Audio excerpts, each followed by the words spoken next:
Hey, it's Drybear. The hotfixes for Dragonflight are staying hot and we keep getting more. So today we're going to talk about all the hotfixes that went out over the last couple days, and they made some notes about those changes making their way into 10.0.5 as well. We'll cover that too. As always, if you have any questions or comments for me, you'll find me live every day on twitch.tv/Drybear. Come by and say hi. Let's begin with arguably the biggest hotfix that we've seen. And honestly, this couldn't come soon enough.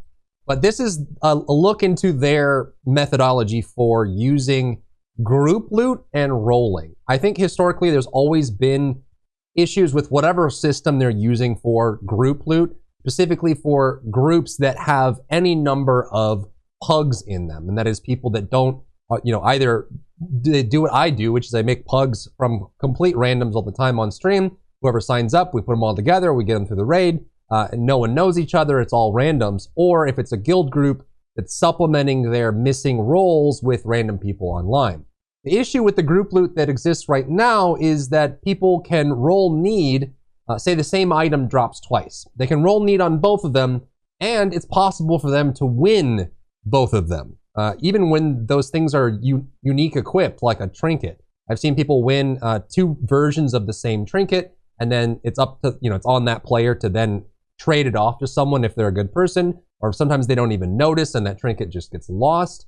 And there's times where people can roll on a tier token when they already have the item. This actually happened to me when it popped up. I was running the raid and I was trying to get people in and get people over to the next boss.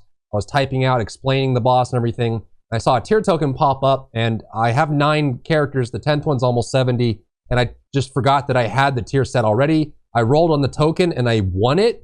And then I realized that I already had the tier piece. I shouldn't have been able to roll on it and I had to pass it. So in that case, it shouldn't have even given me the option to roll on that tier token because I already had the exact eye level of that tier piece.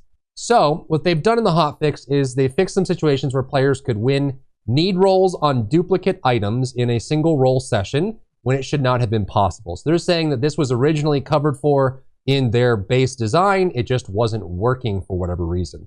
So in the case where you have duplicates of the same item and someone wins the need roll, then the next one will go to whoever got the second roll, I guess. So whoever got the second highest roll would get the item, not the winner for both of them. They're saying that's going to be hotfixed this week in the game in live. And then going into 10.0.5, they've made some other they've addressed some other issues going into the patch that's coming up as well.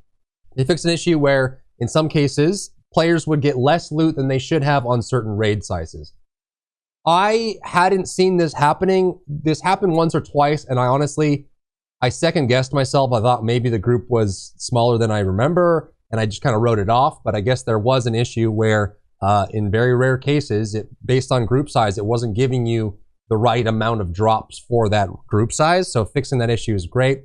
Fixed an issue where players could unconditionally roll need on set items. The system will now check if the player owns the token or the set piece itself at equal or greater power. So this is what I was just talking about. If you already have the set piece, you shouldn't be able to roll again on the token, just to make sure that there's no... You shouldn't have to rely on honor on public group loot systems. It should just be built into the system already that people can't roll on things they already have or that they don't actually need. Players can no longer roll on any profession recipe that they have already learned.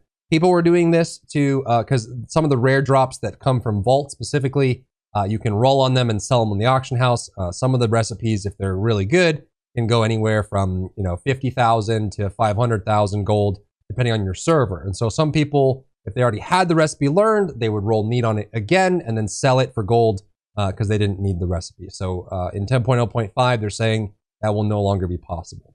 Players can no longer unconditionally roll need on one-handed weapons or two-handed for a warrior in Fury loot spec. So the way they're changing this is just for dual wield. So for the last one in 10.0.5, the system will now thoroughly identify if you can dual wield the weapon in question. There were some situations where you could roll an item just because it was a weapon, even though it wasn't even something that your class could dual wield, or if it wasn't even something that had the right stat on it.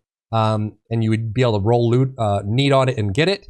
If you can dual wield it and you already have 2 versions of it, assuming it's not unique equipped, that at least as powerful as the item being rolled for, you can't roll need. So now the logic includes dual wielding to make it a little more fair, so you can't get duplicates and duplicates and duplicates, or just because there's dual wield, it would allow you to get items that you normally wouldn't need. Some good changes here. I think this is some just good stuff overall. I think the group boot system generally is working, but there's definitely ways that make it kind of weird. And I feel like if you're just someone who's not really looking to skeeve the system in any way, you should just be able to do a group, roll on things you need, not on things you don't, and not have to worry about whether the system is being cheated on by people to get items they don't actually need, or to get duplicates they're just going to sell off or whatever, right? Next is a hotfix for the third boss, or I guess the second boss in Temple of the Jade Serpent. This boss, specifically on Tyrannical, is was one of the hardest healing challenges outside of like Ruby life pools. So this was the two bosses that stand next to each other. As you damage them, they stack up in intensity, and they pulse damage on everyone. If you get to 10 stacks, they become immune, and you have to switch targets back and forth.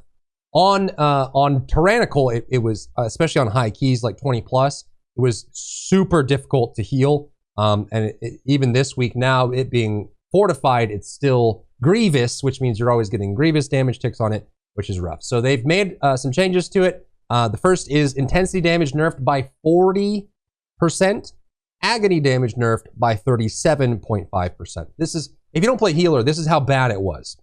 Feeling of superiority healing increase no longer stacks. This is the debuff that you get, and the damage increase now functions correctly. Feeling superiority damage no longer scales the intensity, and dissipation stacks. So the way this worked on high Tyrannical keys, I was actually having my group push to 10 stacks and making the target immune, because normally you switch on 6 or 7 stacks. You don't leave dots on the target, you just 6 or 7 stacks, switch to the other one, build it up, switch to the other one, and that way you don't have downtime on immunity. For Tyrannical weeks, when we're pushing high keys, I was having my group push to 10, because when the target becomes invulnerable, they stop pulsing damage. So you push all the way to the 10, turn that one off, switch to the other one. And I've had some really rough pug groups where we push to 9 and 9 and swap, and then it just becomes unhealable. But these changes here make it a lot more manageable, which is really nice. Next is a graphical update to the Ancient dungeon. It's kind of funny, as they started working on old dungeons into new Mythic Plus seasons, they realized how outdated some of these dungeons are. So they're making a VFX, a visual effects update to the Herja fight, where you have the enlightened mob on the side, either when you're fighting it normally, and then when you're fighting Herja and he's channeling his power into Herja, you have these sanctify orbs that fly out everywhere. But the way they were originally designed graphically is they were just spiraling dots. And it was really difficult for Melee to see exactly where those dots were. And oftentimes you would wipe, especially on Tyrannical, where the fight goes on for a long time, where Melee would just get clipped by these. So this is the new visual effect they're going to have on them. Much easier to see, very clean, very clear where the orb is. So it's much easier to dodge. I didn't really have any issue dodging these, Melee or range, just because you just kind of give it a wide berth. But I have lost really close keys because Melee were having a really hard time dodging these. So this change, I think, should make it a lot easier across the board for anyone who's doing Halls of Valor, which generally I think is a great dungeon. It's just this was, you know, kind of ugly and outdated. So those are the hotfixes that we've got so far. We're steaming towards 10.0.5. This is good stuff. I'm glad that they're like actively making changes and cleaning things up. But let me know what you think about the changes down below, and also let me know what changes are still needed. What do you think is still needed to be addressed in the game that hasn't been addressed yet? What's on your list of very important high priority changes for them to make to the game? That's all I got for you today. Drop by my stream, twitch.tv/Drybear. Come by and say hi.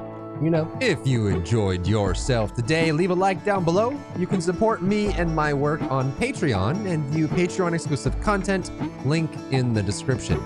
Thank you so much for tuning in, and I'll see you in the next one.